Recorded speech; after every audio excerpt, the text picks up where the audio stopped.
Quiero decirle, iglesia, que siento como estamos en un momento tan importante de transición de generaciones. ¿A qué voy? Vamos a hacer este campamento de jóvenes y va a estar compartiendo Marcelo González. Algunos lo conocen y saben que es un hombre de fuego de Dios que hace locuras para el Señor y que reta muchísimo. Yo le animo a que usted inscriba a sus jóvenes. De verdad que van a ser muy bendecidos.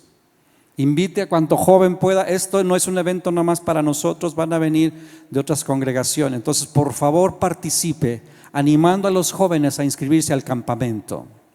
Y también, papás que tienen hijos o abuelos que tienen nietos alrededor de los 10, 11, 12 años, métalos a las clases de música. Inscríbalos en las clases de música. Mire, normalmente vemos cómo Dios usa el equipo de alabanza, pero no tenemos idea de todo el trabajo que hay detrás de eso. Son horas y horas y dinero y tiempo invertido para que ellos ministren al Señor. No solo es venir el domingo aquí a las 9 de la mañana, es estar viniendo a los ensayos, es estar entregando reportes de sus lecturas de Biblia, es estar aprendiendo un instrumento con la excelencia posible, es perseverar, perseverar, perseverar, perseverar, perseverar. A veces nos gusta y decimos, ay, qué padre, pero no sabemos el precio que cada uno de esos jóvenes paga para poder subir a ministrar. Solo los que hemos estado involucrados y de cerca sabemos que ellos han estado aquí a veces el sábado literalmente todo el día. Llegan en la mañana y se van en la noche.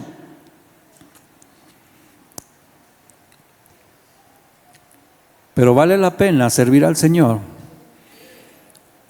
¿Y por qué digo que estamos en un tiempo de transición? Porque ahorita es el momento perfecto de comenzar a levantar la generación que sigue. Porque escúcheme bien, se llevan años de trabajo. No es de que agarro a este y ya lo pongo, son años y años de trabajo. Yo los que entienden esto nomás veo sus cabecitas así, porque no todo el mundo entiende lo que estoy diciendo.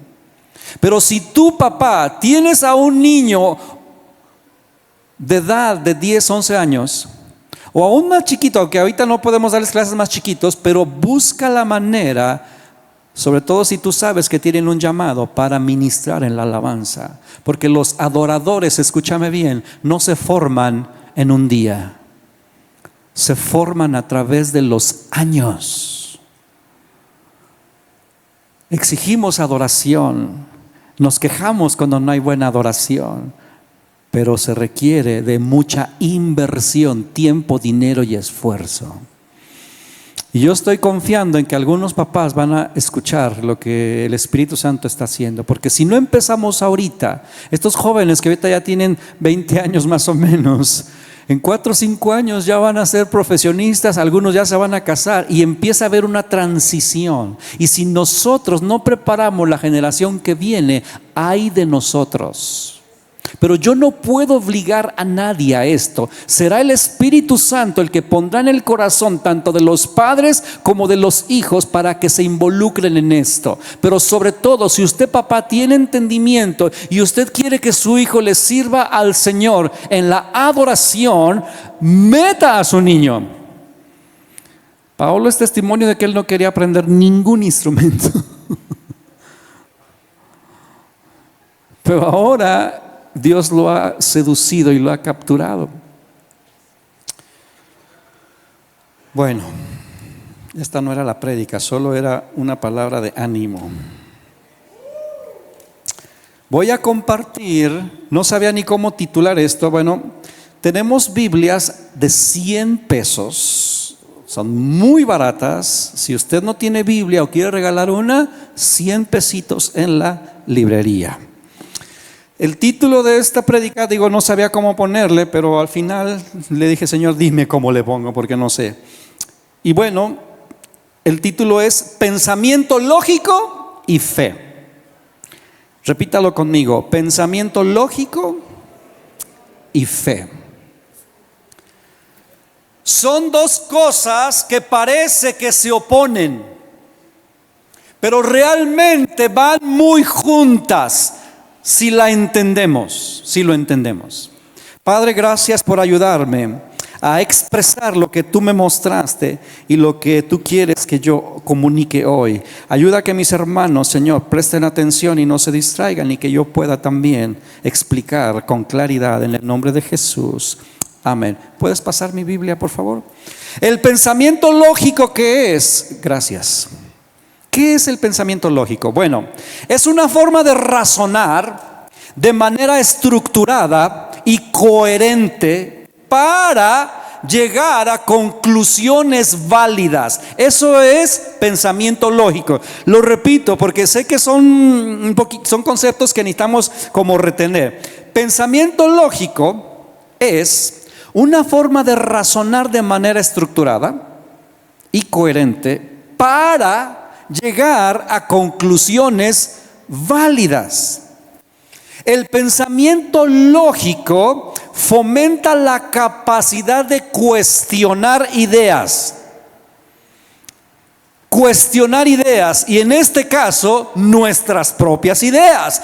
Todos aquí tenemos ideas, todos aquí tenemos pensamientos. Es parte del corazón que debemos cuidar. Pero tenemos que aprender a echar mano del pensamiento lógico para cuestionar esas ideas con el objetivo, escúcheme bien, de detectar errores. Porque no todo lo que pensamos está correcto. Entonces, si yo no echo mano del pensamiento lógico, de la lógica, no voy a poder detectar errores en nuestros razonamientos o en mis razonamientos. Entonces, para eso ayuda el pensamiento lógico. También nos ayuda a analizar las situaciones, sobre todo cuando estamos pasando situaciones que nos generan algún tipo de estrés o algún tipo de confusión o de crisis. Estas situaciones, ¿verdad?, nos pueden descontrolar, pero si yo empiezo a usar el pensamiento lógico, puedo identificar patrones y encontrar soluciones para ordenar mis ideas y poder otra vez identificar las posibles fallas en mi modo de pensar. Ahora, ¿y qué onda con la fe? Pensamiento y fe, razonamiento y fe. El pensamiento lógico, como lo dije hace rato, y la fe pueden parecer conceptos opuestos. ¿Por qué? Porque es verdad que la fe implica que en algunas cosas simplemente se acepte las verdades o lo escrito sin cuestionar, porque además no tiene lógica. Hay cosas que no tienen lógica, como los milagros. Usted no encuentra lógica en un milagro. Eso simplemente se recibe y se cree. Y hay historias en la Biblia, milagros como la concepción virginal, ¿verdad? María, siendo virgen, queda embarazada. Lógicamente eso no cabe en la cabeza. Solamente se acepta esa verdad. O la historia de que el sol se detiene. O sea, usted y yo, eso, no hay lógica en eso. Ahí solo se acepta. Entonces, por eso, cuando no meditamos en estas cosas, se nos ha hecho entender o creer que la lógica y la fe no se llevan, pero no es así. Tenemos que saber en qué momento echar mano del pensamiento lógico y en qué momento echar mano de la fe que dices, esto es así y ya.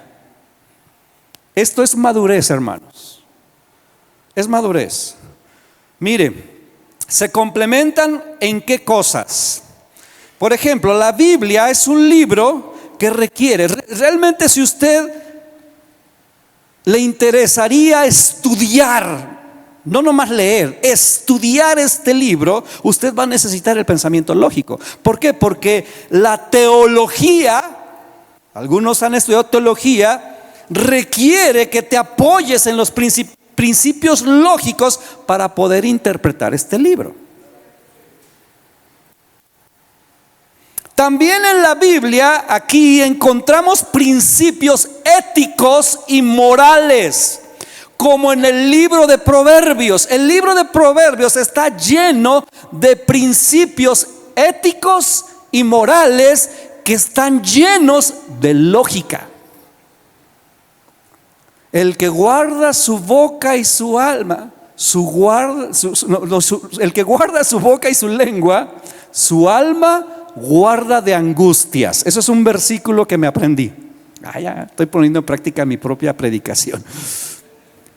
Otra vez se lo repito: el que guarda su boca y su lengua, su alma guarda de angustias. Si usted analiza ese versículo, está llena de lógica. Es decir, que si se te quita lo bocón, te vas a meter en menos problemas. Traducción al lenguaje actual. Si se te quita lo chismoso, no te vas a meter en problemas. Eso es lo que está diciendo, y es algo muy lógico. Entonces estoy poniendo ejemplos del pensamiento lógico, como si pueden ir de la mano. Entonces en la Biblia encontramos esto, que Proverbios, por ejemplo, está lleno de principios éticos y morales, y se requiere, ¿verdad?, el pensamiento lógico. Otra cosa que va de la mano, pensamiento lógico y fe, es la apologética. Quizás la mayoría no sabe lo que es la apologética. La apologética es la defensa de la fe, así se le llama. Cuando usted defiende su fe, está echando mano de la apologética. Defender la fe. Y la fe se puede defender usando argumentos lógicos.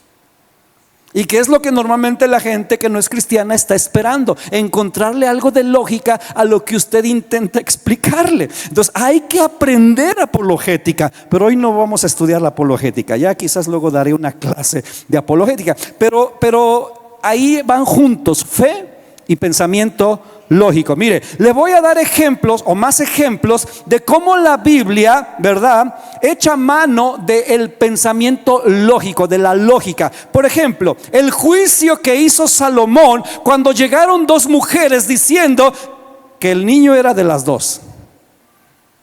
¿Ha escuchado o leído esa historia de la Biblia, verdad? Llegan dos: no, este es mío, no, este es mío. Y es una historia donde, bueno, las dos tenían un niño, pero una de ellas, ¿verdad?, aplastó al suyo y luego cambió. Bueno, es una historia ahí. El punto es que las dos alegaban que el niño era de ellas. Las dos hacían lo mismo. Entonces Salomón echa mano de la lógica, obviamente sabiduría divina. ¿Y cuál fue la lógica? Dijo: pártanlo y denle la mitad a cada uno, sabiendo que la verdadera madre no iba a permitir eso. Y así sucedió. La que no era la madre dijo: sí, que lo partan, ¿verdad?, y a mí me dan mi mitad. Y la otra dijo: no, mejor que se lo quede ella. Por lógica, pensamiento lógico. Y pues entonces Salomón dijo: dénselo a ella, ella es la madre. Es un ejemplo perfecto. Otro ejemplo, ¿verdad?, la interpretación de los sueños de José del faraón. Obviamente la interpretación como tal se la da Dios. Cuando ve las vacas gordas y las vacas flacas, las espigas muy bonitas y las espigas feas, y luego cómo se las comen y todo esto que es el sueño, y Dios le dice lo que significa ese sueño. Le dice: mira, esas 7 vacas gordas son 7 años de abundancia, y las 7 vacas flacas son 7 años de escasez, ¿verdad? Y cómo esos años de escasez van a devorar o a absorber la prosperidad de los años de abundancia. Pero luego le da un consejo basado en la lógica completamente. La interpretación Dios la dio, pero luego le dice: yo aconsejo que almacene todo lo que pueda en los años de abundancia, y que cuando vengan los años de escasez, pues usted ya tiene un montón ahí guardado. Por lógica. Otro ejemplo, aunque obviamente es pues sabiduría del cielo, pero si usted analiza la situación también está lleno de lógica. Cuando le piden a Jesús si era permitido o lícito o correcto, ¿verdad?, pagar los impuestos al César. ¿Se acuerda qué hizo Jesús? Jesús le dice, a ver, tráiganme la moneda. Pero primero, antes le dice, ¿por qué me tientan? ¿Por qué me quieren hacer caer en trampas? Denme la moneda. ¿Y qué fue lo que hizo? Una pregunta para generar lógica. ¿De quién es la figurita, la inscripción de esta moneda? Pues del César, ¿verdad? Pues dale a César lo que es de César y dale a Dios lo que es de Dios. Punto. Los dejó callados. Pensamiento lógico. Entonces, ¿qué estoy tratando de hacer? Que la Biblia sí está llena de estas cosas ya cuando las empezamos a ver y a descubrir. Ahora, ¿a dónde nos lleva todo esto? He estado leyendo Éxodo y volví a leer este pasaje que cada que yo lo leía me generaba un conflicto fuerte.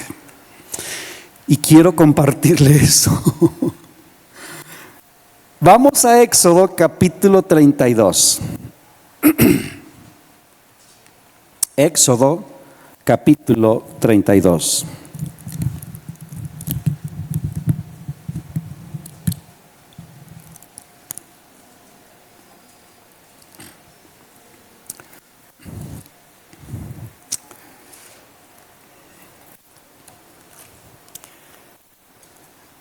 Quizás va a haber más de una persona que le genera conflicto este pasaje como a mí. Bueno, ya no me genera porque Dios, creo yo, que Dios me reveló algo que me dejó boquiabierto. Éxodo 32, ¿ya está? Le voy a contar el contexto. ¿Qué está pasando aquí? Bueno, ya el pueblo de Israel había salido de Egipto, ya habían visto todos esos milagros, ya el mar se había abierto, ya estaban todos prácticamente fuera de Egipto. Entonces Dios llama a Moisés al monte y le da los mandamientos. ¿Y se acuerda cuál es el principal mandamiento de la ley de Dios? No te harás imagen ni semejanza de lo que está arriba en el cielo o bajo la tierra, ni las honrarás. No tendrás dioses ajenos delante de mí. Ese es el primer mandamiento de los 10. ¿Ok? Entonces, estamos ya en eso, el pueblo está escuchando, todos están enterando, escuche bien, de lo que está pasando. Entonces, dice la Biblia que Moisés está allá en el monte Sinaí y se tarda. Y lo que sucede es que el pueblo se empieza a poner inquieto porque Moisés no baja. Entonces le dicen a Aarón, el hermano de Moisés: oye, Aarón, no sabemos qué le pasó a este Moisés, ya se tardó de más. Yo creo, ¿verdad?, que sería muy bueno que nos hicieras dioses para que adoremos y honremos a ese Dios que nos sacó de Egipto. Entonces Aarón y todo el pueblo que habían escuchado el mandamiento de no te harás imagen, de no te harás otro Dios, ¿qué cree que se hacen? Un Dios. Aarón pide todos los aretes, pulseras, y juntan un montón de oro. Aarón lo funde y fabrican un becerro, el famoso becerro de oro. Entonces el pueblo se desenfrena de gusto, comienzan a gritar. Dios me enseñó un montón de cosas que no le voy a decir hoy, pero después se las diré. Empiezan a gritar y dicen, Aarón dice, como vio, escuche bien, Aarón, como vio al pueblo entusiasmado, dijo: ya la hice. Le dice: Israel, este becerro es tu Dios, el que te sacó de Egipto. Así que prepárate, porque mañana vamos a ofrecer sacrificios. Todos, un griterío que traían. Al siguiente día, efectivamente, hacen un relajo, y dice la Biblia que comienzan un desenfreno, ¿verdad? Adorando al becerro de oro, pero además practicando cosas pecaminosas que habían visto en Egipto. Y todos supuestamente felices adorando ese. Entonces es el momento donde sucede lo que vamos a leer. Ahí en Éxodo 32 está Moisés en el monte Sinaí con Dios, y en el versículo 7, 32, 7, lea conmigo. Entonces Jehová le dijo a Moisés: anda, desciende, porque tu pueblo que sacaste de la tierra de Egipto se ha corrompido.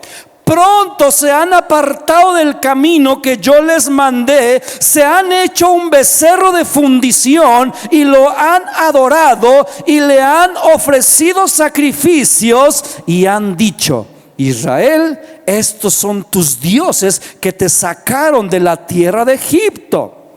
Dijo más Jehová a Moisés, escucha bien: yo he visto que este pueblo, que por cierto es pueblo de dura cerviz, ahora pues déjame que se encienda mi ira en ellos y los consuma, y de ti yo haré una nación grande. Entonces Moisés oró en presencia de Jehová su Dios y dijo: oh Jehová, ¿por qué se encenderá tu furor contra tu pueblo, que tú sacaste de la tierra de Egipto con gran poder y con mano fuerte? ¿Por qué han de hablar los egipcios diciendo: para mal los sacó, para matarlos en los montes y para raerlos de sobre la faz de la tierra? Vuélvete del ardor de tu ira y arrepiéntete de este mal contra tu pueblo. Acuérdate de Abraham, de Isaac y de Israel tus siervos, a los cuales has jurado por ti mismo y les has dicho: yo multiplicaré vuestra descendencia como las estrellas del cielo, y daré vuestra descendencia toda esta tierra de que he hablado, y la tomarán por heredad para siempre. Entonces Jehová se arrepintió del mal que dijo que había de hacer a su pueblo. Cada que yo leía este pasaje me generaba un conflicto enorme. Ahora, ¿a cuántos les genera conflicto este pasaje? Nomás a mí. Bueno, los demás o de plano son más sabios o entienden todo, o de plano están peor, no saben ni qué onda. Le voy a decir cuál era el conflicto que me generaba. Cuando yo leo lo que Moisés ora, me daba la impresión de que Moisés es más buena gente que Dios, de que Moisés es más sabio, más prudente que Dios, porque le está diciendo: ¿cómo crees que vas a hacer eso? O sea, acuérdate, ¿verdad?, que tú sacaste a Egipto con poder y con gloria, y ahora les vas a dar de qué hablar a tus enemigos de ti. Van a decir: ese Dios ni siquiera los pudo mantener vivos, no es tan poderoso, y bla, bla, bla, bla, bla. O sea, Dios reacciona. ¿Qué te pasa? Te saliste de tus casillas. Reacciona y arrepiéntete. O sea, Moisés predicándole a Dios que se arrepienta. Esa impresión a mí me daba. Y yo he leído esto pasé un montón pero cada que yo leía dije: es que no entiendo. ¿Por qué parece más justo Moisés que Dios? ¿Alguien está conmigo en la confusión hasta ahorita? Bueno, es que yo lo leía y dije: no me gusta este pasaje, no lo entiendo. Y bueno, como en estos días lo volví a leer, volví a caer, dije: Señor, y yo le empecé a preguntar, dije: Señor, ¿por qué está escrito este pasaje donde ponen a Moisés como el que te convence de que seas buena onda? Y Dios me dijo: no es así. Le dije: pues explícame. Y Dios me hizo sentir. Ahora yo hago la aclaración porque sé que esto se está grabando y que va a pasar en redes sociales y no sé quién lo vaya a ver. Pero yo hago la aclaración de lo que yo sentí que Dios me dijo acerca de este pasaje. Lo que yo sentí que Dios me dijo es: yo permití a Moisés que usara su pensamiento lógico para que aprendiera una de las lecciones más importantes de la vida de un cristiano o de un hijo de Dios. Yo dije, eso me interesa. ¿Cómo está eso? Dijo, sí. Yo le permití a Moisés usar su razonamiento. Porque ya cuando analizas, lo que está haciendo Moisés es eso. Está razonando. Y como si quisiera que Dios entrara en razón. Yo dije, eso no es posible. Dios aparentemente, desde mi perspectiva, es como que se hizo, ¿verdad?, el que no entendía nada, para que el propio razonamiento de Moisés lo hiciera caer en cuenta de verdades extremadamente poderosas. Y como líder, él necesitaba entender esto. ¿Qué? Vamos a analizarlo. Pensamiento lógico y fe. El pensamiento lógico de Moisés más o menos va así. Primero, es Dios el que le dice. Vamos a verlo. ¿Qué le dice Dios en el versículo 7? Entonces Jehová le dijo a Moisés: anda, desciende, porque tu pueblo, fíjate, presta atención, tu pueblo que tú sacaste, ¿sí o no le dice Dios eso? Por lo menos la Reina Valera así dice: tu pueblo que tú sacaste. Entonces, obviamente, al escuchar Moisés eso, se pone a reflexionar, y yo estoy seguro que dijo: ni es mi pueblo, ni yo lo saqué. ¿Cuántos están de acuerdo con ese razonamiento? Porque si nos vamos hasta atrás, Moisés ni quería. O sea, dijo: yo ni voy, hay un montón de pretextos que no me quiero entretener, porque lo que dio estuvo profundo.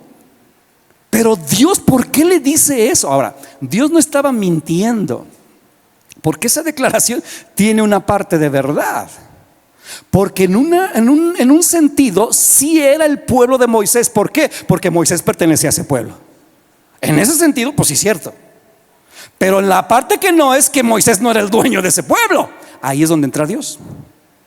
Y en la parte de que tú lo sacaste, Moisés sabía, porque sabía que él solo era un instrumento. O sea, estaba bien claro, porque él lo que hacía era levantar la vara y sucedía un montón de señales y milagros que Moisés en su propia fuerza no podía.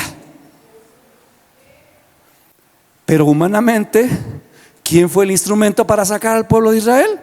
Moisés. Entonces tenía su parte de verdad. Tú lo sacaste. Bueno, sí lo saqué yo, pero con toda tu ayuda. Es como si me dijeran a mí: tú edificaste esto. Yo puedo decir: pues sí, pero a la vez no, porque yo de dónde saco tanto dinero. O sea, ¿me entiende? Entonces Dios está aquí como usando un poquito de chanfle para hacer reaccionar y pensar a Moisés. Entonces Moisés recibe esto de que tu pueblo, y él dice: no, ni es mi pueblo, ni yo lo saqué. Pero luego el versículo 8, seguimos leyendo, estamos en el 32, 8, le da Dios información importante. Por favor, preste atención. Dice: porque se han apartado del camino que yo les mandé, se han hecho un becerro de fundición y lo han adorado, y han dicho a Israel: estos son tus dioses que sacaste de la tierra de Egipto. Dijo más Jehová a Moisés: escucha, yo he visto a este pueblo, que por cierto es pueblo de dura cerviz. Entonces, aquí Dios le está dando información que Moisés capta, porque Moisés realmente no sabía lo que estaba pasando. Dios se lo reveló. O sea, Dios le dijo: han hecho esto y esto y esto y esto, y yo he visto que este pueblo es rebelde, porque eso significa dura cerviz. O sea, es rebelde de raíz. Moisés se queda con esta información, recibe la información sobre por qué Dios está actuando de la manera que actúa, La información, escúchame bien, la información que Dios te dé de cómo es Él, sobre su carácter, sus principios y sus conductas, es clave para que sepas usar el pensamiento lógico. Tú y yo tenemos que prestar mucha atención cuando Dios habla de sí mismo y de lo que Él hace, porque ahí eso simplemente lo tienes que retener, porque cuando tengas que usar el pensamiento lógico, tú tienes que tomar en cuenta esa información. En este caso, Moisés sigue con su pensamiento lógico de decir, bueno, no es mi pueblo, es el tuyo, yo realmente no lo saqué, lo sacaste tú, pero tú me estás haciendo saber que este pueblo, a pesar de que acaba de escuchar que no se debe hacer dioses, ya se hizo dioses. Y a pesar de que tú dijiste que no se debe hacer imagen, ya se hizo una imagen. Y además tú estás diciendo que tú estás observando que es rebelde. Versículo 10. Entonces, vemos aquí, versículo 10. Ay, estoy acá perdido. Ahora sí. Versículo, ok, pues. Ahora pues, este versículo, a ver, ahora pues, dice Dios, déjame que se encienda mi ira en ellos y los consuma, y de ti yo haré una nación grande. A ver, el Rey del universo, creador de todo lo que existe, le está pidiendo permiso a una pulga llamada Moisés. ¿No te suena eso como sacado de los pelos? Totalmente ilógico si entiendes que Dios es soberano. Si tú entiendes que Él es la autoridad máxima, ¿por qué le está diciendo? Mira, yo me imagino, a ver, ven, ayúdame, Carlitos, ven, ayúdame. Y tú también, Diego, ven, ayúdame. Hagan de cuenta que ustedes se quieren trompear, ¿no? Uno acá y otro acá. Vamos a ver. Tú ponte allá, no, tú ponte allá. Y como que tírale la onda. Y yo, no, espérate, no, que sí, que no. Yo me imagino a Moisés queriendo hacer eso. Como Dios diciendo, deja que me los eche. No, Señor, por favor. ¿No te da esa impresión? A ti no, a mí sí. Porque le está diciendo a Dios, déjame que ahorita me los echa toda la bola. Gracias. Dice, ahora pues déjame que se encienda mi ira contra ellos y los consuma, y de ti yo voy a hacer una nación grande. Entonces Moisés, en presencia de Jehová su Dios, le dijo, oh Jehová, ¿por qué se ha de encender tu furor contra tu pueblo que tú sacaste? No fui yo, tú lo sacaste de tierra de Egipto con gran poder y con gran mano fuerte. Cálmate pues, Señor, respira, Dalai. Es impresionante. Hey, no, por favor. Obviamente no es así. Pero yo decía, Señor, ¿por qué escribieron eso? A mí me da coraje eso, porque era lo que me daba. Dios volviéndome a decir, escucha, lo que el Señor está haciendo específicamente con Moisés es relacionarse con Él al punto, por favor escucha lo que el Espíritu Santo nos está diciendo, al punto de hacerte partícipe con su obra. Ahora, esto que acabo de decir es sumamente sensible, porque esto no lo hace Dios con cualquiera. No es que le está pidiendo permiso. Obviamente Dios no necesita el permiso de nadie. Si Él realmente hubiera querido en ese instante acabar con todos, ni le dice a Moisés, simplemente sopla o se abre la tierra o de cualquier manera y se acaba así todo el pueblo de Israel. ¿Sí o no? Pero ¿por qué le estáis? Déjame que se arda, déjame que se encienda el ardor de mi ira, déjame. Dios está involucrando a Moisés en cosas sensibles que están en su corazón, y es lo que Dios quiere hacer con aquellos que lo aman profundamente. Él quiere involucrarte en cosas sensibles que no le va a comunicar a cualquier persona. No es que le está pidiendo permiso, es: quiero que aprendas, Moisés, a sentir lo que yo estoy sintiendo. ¿Estás escuchando? Quiero que aprendas, Moisés, a sentir lo que yo estoy sintiendo.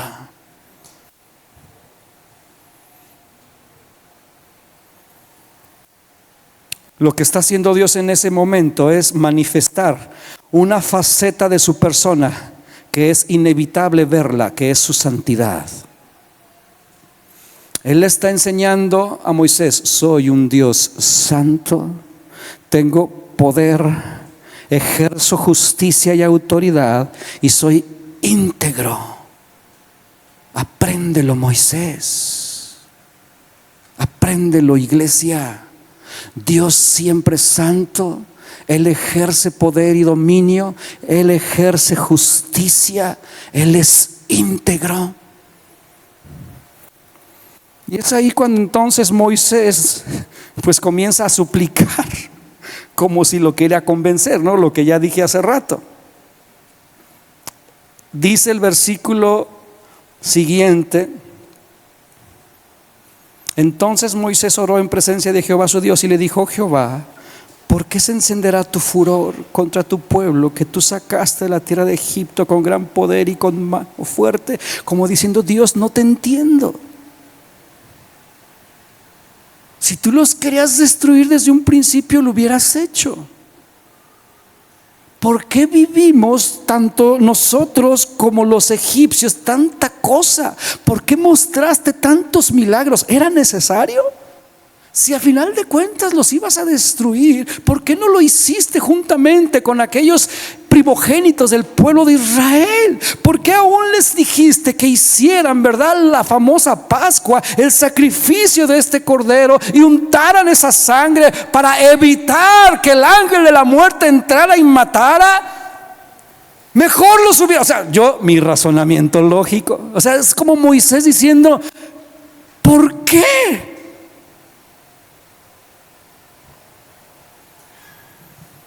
Moisés insiste, versículo 12: ¿por qué han de hablar los egipcios? Qué argumento lógico, porque tiene mucha lógica. ¿Por qué han de hablar los egipcios diciendo: para mal los sacó, para matarlos en los montes y para raerlos de sobre la faz de la tierra? ¿Por qué vas a permitir que tus enemigos hablen mal de ti y se burlen de que no pudiste? Solo puedo percibir el pensamiento lógico de Moisés, porque obviamente tiene razón. Pero no es que Dios estaba actuando mal, es que Dios le estaba dejando que solito le cayera el 20 a Moisés de lo que sigue más adelante. Mira, voy a ver si puedo explicar esto. Dios me mostraba que es como cuando un padre ayuda a que su hijo llegue a conclusiones verdaderas por sí mismo y solo como que lo acorrala o lo empuja para que solito le vayan cayendo los 20 de ciertas cosas de la vida. Así yo percibía cuando el Espíritu Santo me mostraba todo esto. Yo percibía como Dios parecía como actuando insensatamente, pero realmente estaba empujando a Moisés a que él reflexionara. ¿Cómo tú vas a hacer esto? No.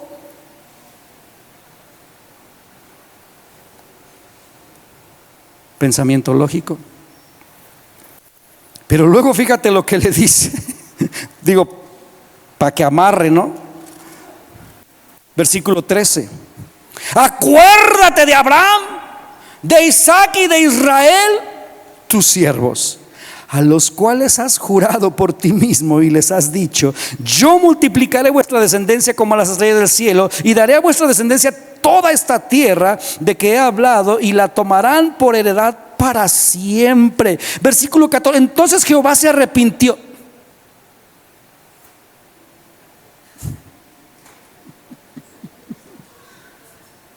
Me chocaba así.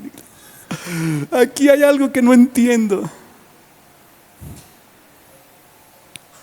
Moisés le está diciendo, tú hiciste un pacto con Abraham.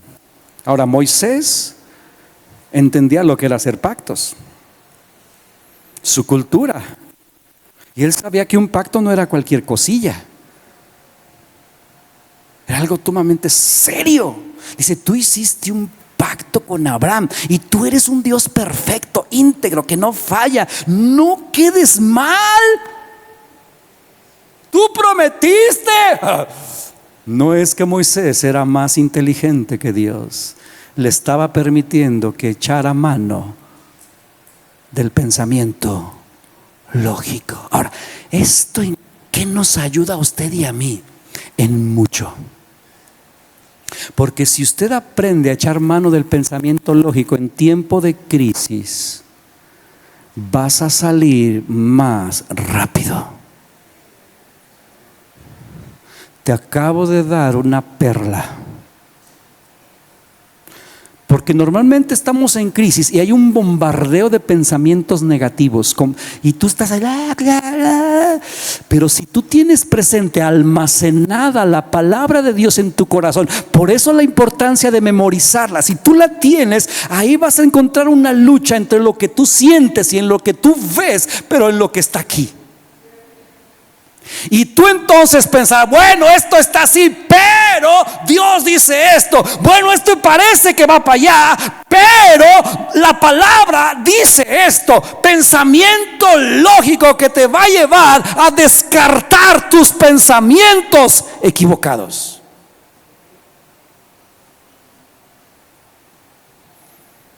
Ahora, Dios le enseña más adelante, porque bueno, la historia sigue, realmente yo me tardaría, yo creo que 3 horas explicando todo, pero no puedo. Porque después de eso que dice que Dios se arrepiente, ¿verdad? ¿Y qué pasa? Dice la Biblia, se lo resumo, que entonces Moisés, ¿verdad? Se levanta y se baja con las tablas que traía, escritas por el dedo de Dios, y van bajando, ¿verdad? Iba Josué con él, y entonces Josué le dice, oye, yo escucho, Moisés, como que hay una pelea. Entonces Moisés le dice, no, no son gritos de pelea, es grito de fiesta. Y entonces le empieza a caer el 20 de lo que le acababa de decir Dios. Estos están adorando un Dios como Él me lo dijo. Y cuando llega y ve, ¿qué dice la Biblia? Que la ira se apoderó, no de Dios, del hombre de Dios. Dice que Moisés ardió en ira. Ahora, ¿quién es el insensato? Porque no solo eso, sino que agarró las mismas tablas escritas con el dedo de Dios de puro coraje, hermano. Y no solo eso, va y confronta a Aarón y le dice, pero ¿qué hiciste? Y la respuesta de Aarón es para un Oscar.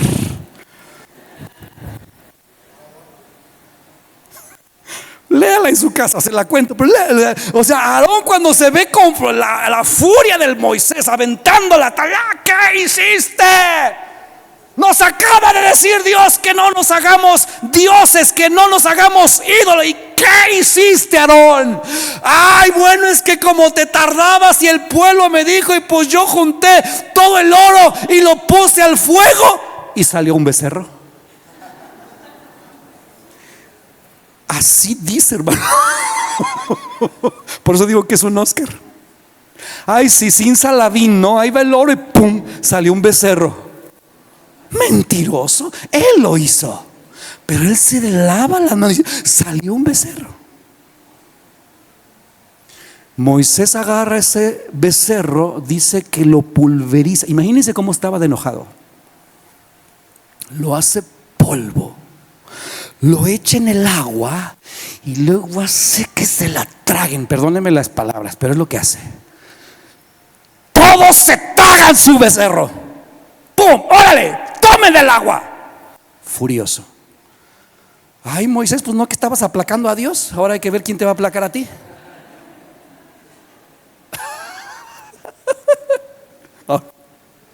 Pero luego, ¿qué sucede?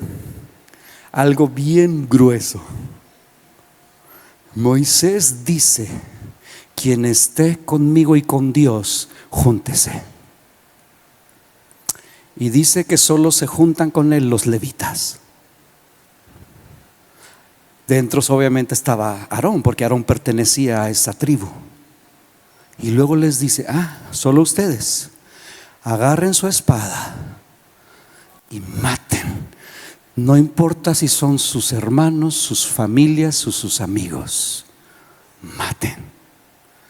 Imagínate la escena. Entonces yo pensaba, dije: a ver. Primero Moisés quería evitar que Dios destruyera, y ahora Moisés está diciendo que se maten. ¿De qué se trata todo esto? Moisés comenzó a vivir, escucha por favor, el celo de Dios por su pueblo de manera palpable.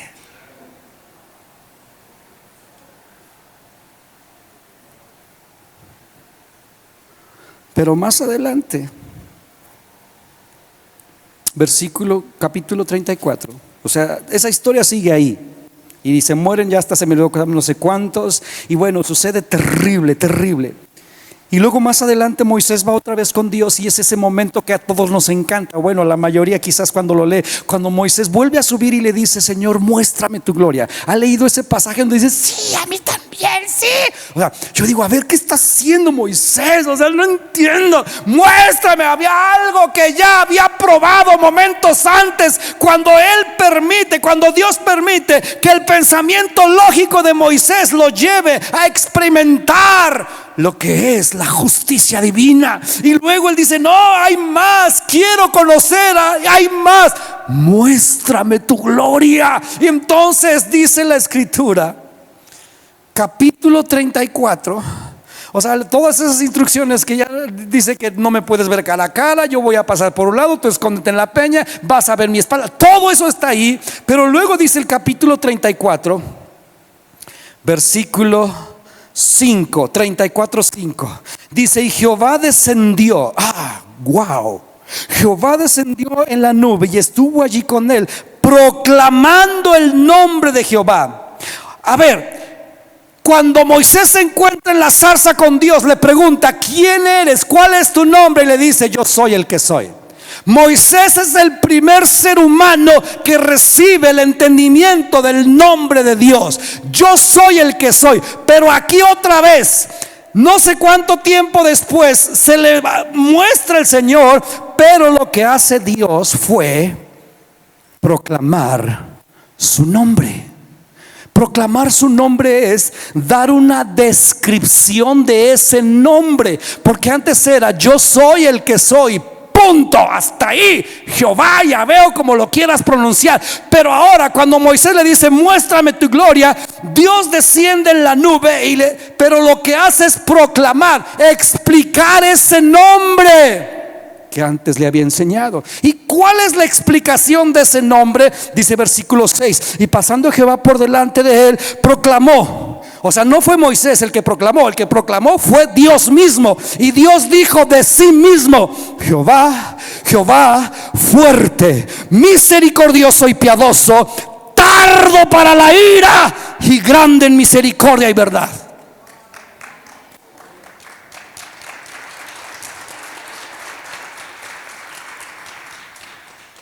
Está completando la enseñanza. Acá está Moisés aparentemente haciendo entrar a Dios en razón. ¿Por qué se ha de encender tu ira? Pero acá Dios le dice: te voy a dar la descripción de mi nombre. Yo soy Jehová, Jehová fuerte, misericordioso, lleno de gracia, lento para la ira, grande en misericordia y en verdad. Moisés, tengo más misericordia que ira. Sí tengo ira, pero soy tardo en enojarme. No es como tú pensaste aquella ocasión, que yo me estaba saliendo de mis casillas muy fácil. Yo soy tardo para enojarme, porque realmente soy grande en misericordia. Conóceme, Moisés.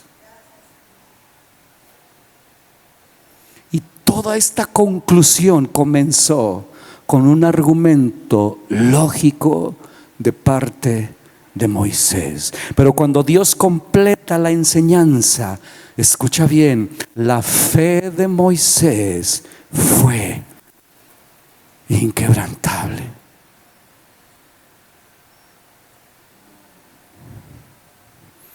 Usar el pensamiento lógico de acuerdo a la Escritura realmente debe fortalecer tu fe.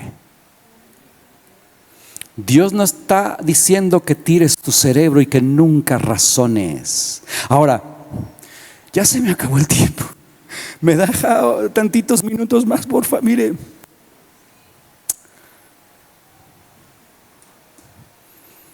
quiero seguir leyendo ese pedazo, porque dice otra vez: Jehová, Jehová fuerte, misericordioso y piadoso, tardo para la ira y grande en misericordia y verdad. Y luego dice que guarda misericordia a millares. Y luego escuche bien, que perdona la iniquidad, la rebelión y el pecado, y que de ningún modo tendrá por inocente al malvado, que visita la iniquidad de los padres sobre los hijos y sobre los hijos de los hijos hasta la tercera y cuarta generación. Mire, a mí llamó mi atención que Dios hace una distinción entre iniquidad, rebelión y pecado. Yo podría decir, pues, ¿qué rebelión no entra en pecado?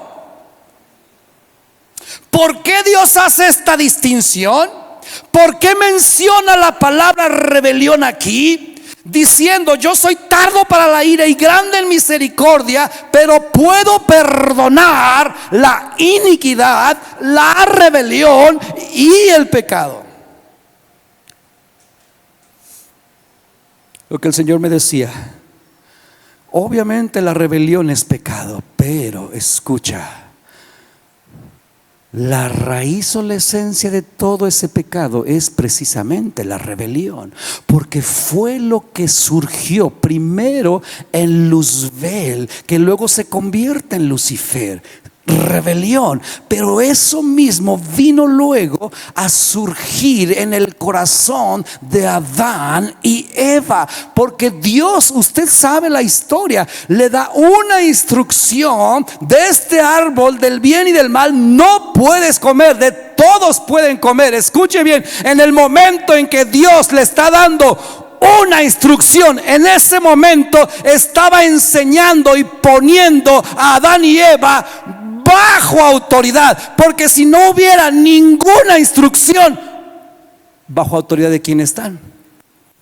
En el momento en que surge la única instrucción, en ese momento es ¡fum! Adán y Eva, estás en el Edén, estás en mi gloria y en mi presencia, yo me paseo contigo, todo aquí es perfecto, pero es necesaria una cosa: tienes que permanecer bajo mi autoridad, y para que eso suceda es necesario que yo te ponga una restricción, porque si no hay ninguna restricción, ¿qué obedeces? ¿Y por qué es tan importante mantenernos bajo autoridad? Porque ahí es donde estamos protegidos. Bajo la autoridad de Dios es donde estamos cuidados. Bajo la autoridad de Dios es donde somos prosperados. Bajo la autoridad de Dios es donde llegamos a nuestro destino. Bajo la autoridad de Dios es donde vivimos bien. Y cuando usted y yo nos salimos de esa autoridad, el que pierde no es Dios, el que pierde es usted. Porque salirte de la autoridad de Dios significa rebelión, o desobedecer sus mandamientos es rebeldía. Y cuando usted y yo hacemos eso, nos salimos de esa protección, y los que somos dañados y destruidos somos nosotros. Por eso es que Él está separando pecado de rebelión, porque lo que más destruye tu vida y la mía es la rebelión a la autoridad. Y es lo que Dios le estaba enseñando a Moisés desde ese instante. Porque Dios le dice: yo veo a este pueblo, es duro de servir, es rebelde, ya se han hecho un Dios. Cuando yo les acabo de decir que no lo hagan, se están rebelando. Y yo no convivo con la rebelión, entiéndelo, porque la rebelión te destruye a ti.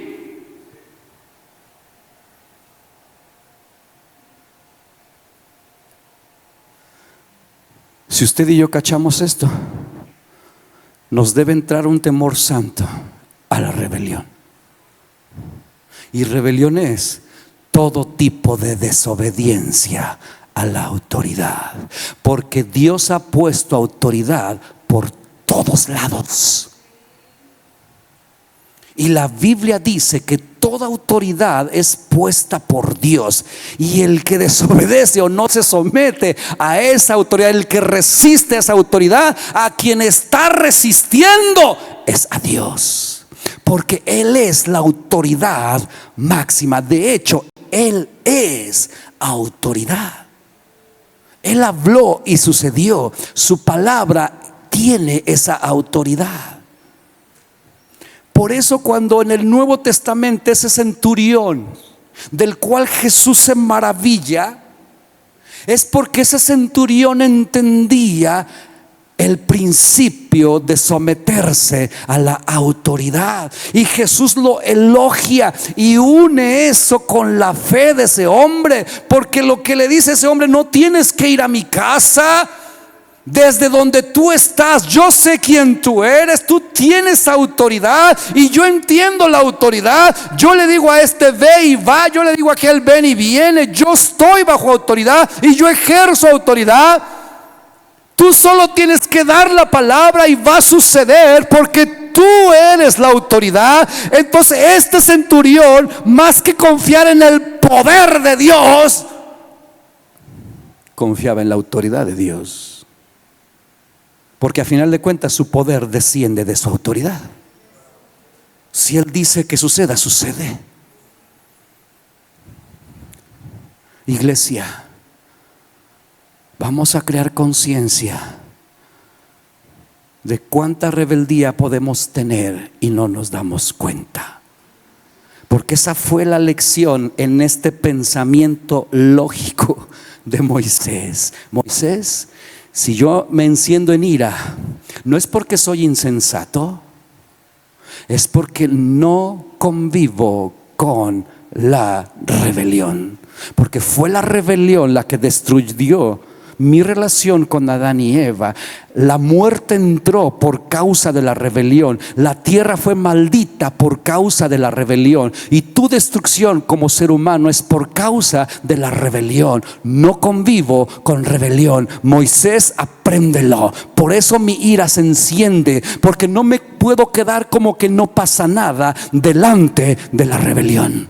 Pero quiero que sepas que yo soy grande en misericordia con aquellos que se arrepienten, con aquellos que se humillan, con aquellos que reconocen que se han rebelado, como fue el caso de la tribu de Leví. Cuando Moisés le dice: quien esté conmigo y con Dios, júntense. Ellos dijeron: nosotros estamos con Dios, y si hicimos algo mal, aquí estamos. Y Dios no solamente los preservó, sino los usó para hacer su justicia. Pero escuche bien, más adelante Dios siguió con su plan con Aarón. Ya le había dicho antes a Moisés: unge a Aarón como mi primer sumo sacerdote, y a él y a sus hijos para que sean sacerdotes por siempre.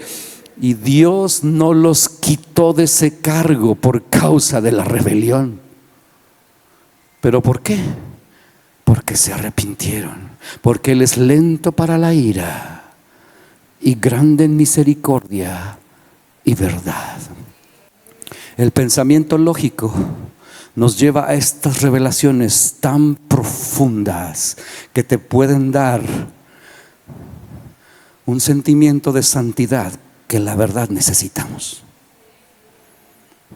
Póngase de pie conmigo, por favor.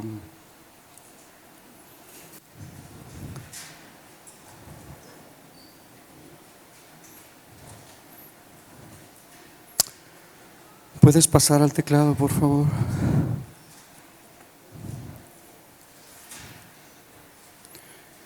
Escuche estas frases o pensamientos que Dios me daba. El pensamiento lógico y la fe. Escuche, por favor. El pensamiento lógico no es para razonar los mandamientos de Dios. Es decir, las órdenes que Dios da no se razonan. No lo intente siquiera. No intente razonar una orden que Dios nos da. Porque en el momento que intentamos razonar, ¿y por qué? ¿Y para qué? ¿Y qué gano? ¿Y qué pasa? En ese momento no solo estamos cuestionando su autoridad, estamos buscando justificaciones para no obedecer. Por eso los mandamientos no se razonan. El pensamiento lógico ahí no cabe. Los mandamientos de Dios solo se obedecen.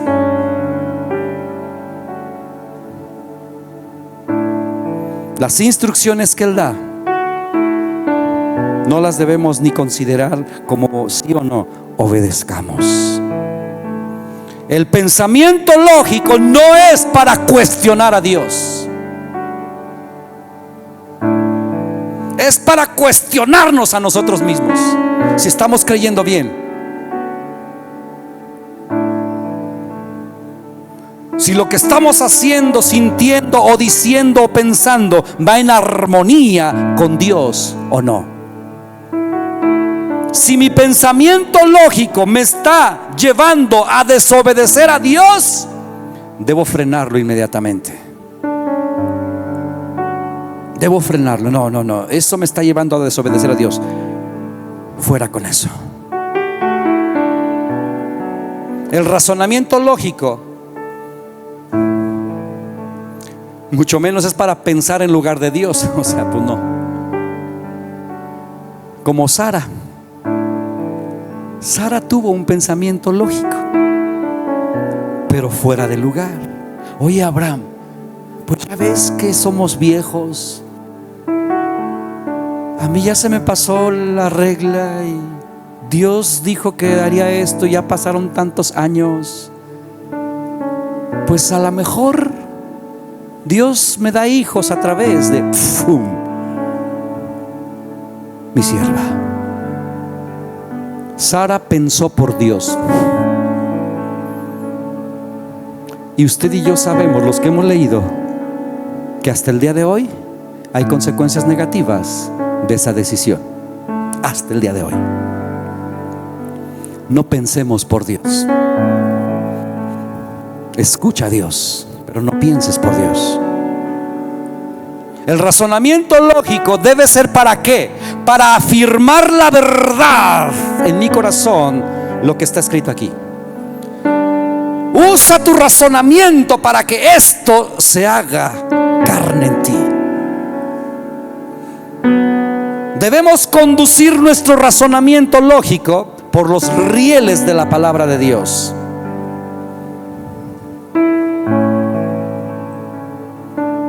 El pensamiento lógico nos ayuda, como ya lo dije, a analizar las situaciones que estamos viviendo, pero basadas aquí nos deben llevar a descansar, a reposar, a entrar en la paz. Por eso es tan importante meditar en este libro, porque de todas maneras vas a razonar. Dios nos dio esa capacidad, pero úsala para que tu fe se edifique, no para que se debilite. Señor,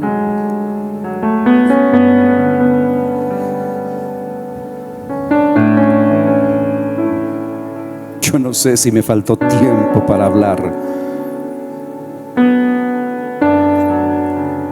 pero en lo personal, ahora ese pasaje que me causaba tanto conflicto me ha bendecido, porque tú le estabas enseñando a Moisés lecciones tan poderosas.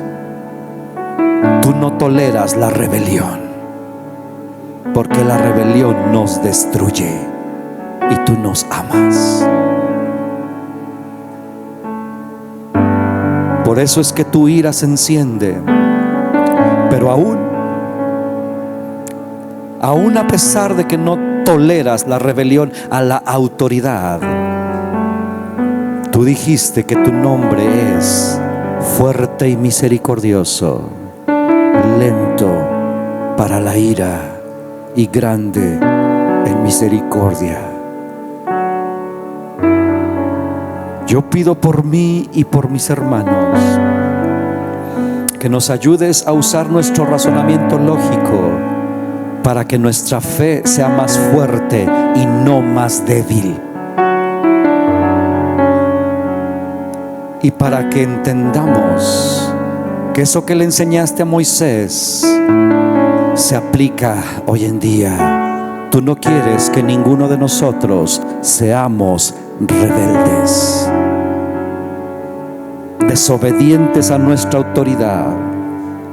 Y yo creo, Padre, que debemos crear conciencia de a cualquier lugar donde vayamos. Lo primero que tenemos que averiguar, o una de las cosas que tenemos que estar conscientes cuando llegamos a un nuevo lugar, es averiguar quién es autoridad ahí. ¿Para qué?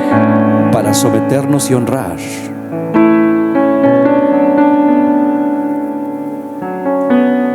Porque tú dijiste también que tú no tendrías por inocente al rebelde. Es decir, las consecuencias de nuestra rebeldía tú no las vas a borrar.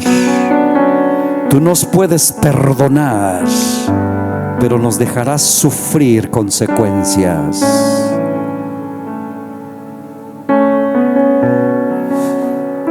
Gracias, Señor, por ayudarnos a alinearnos contigo y por enseñarnos a usar el pensamiento lógico para que nuestra fe sea fuerte. Bendigo a tu iglesia en el nombre de Jesús.